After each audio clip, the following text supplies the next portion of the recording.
প্রিয়জনদের সাথে ঈদ আনন্দ উদযাপনে বাড়ির পথে ছুটছেন নগরবাসী। ঈদযাত্রার প্রথম দিন সকালে কমলাপুর রেলওয়ে স্টেশন থেকে যাত্রীরা রওনা দেন নিজ নিজ গন্তব্যস্থলে।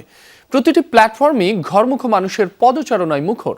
যাত্রীরা জানান, ট্রেনে অগ্রিম টিকিট পেতে কোনো ভোগান্তিতে পড়তে হয়নি, তবে স্ট্যান্ডিং টিকিটের যাত্রীরা ভোগান্তির কথা জানালেন। এখন পর্যন্ত ট্রেনের শিডিউল বিপর্যয় নেই। ঈদের আরও বেশ কয়েকদিন বাকি থাকলেও ভিড় কিছুটা কম থাকায় আগে ভাগেই বাড়ি যাচ্ছেন। এর আগে পবিত্র ঈদুল আজহা উপলক্ষে টানা 7 দিনের সরকারি ছুটি অনুমোদন করেছে সরকার। আগামী 25 থেকে 31 মে পর্যন্ত সব সরকারি অফিস আদালত বন্ধ থাকবে।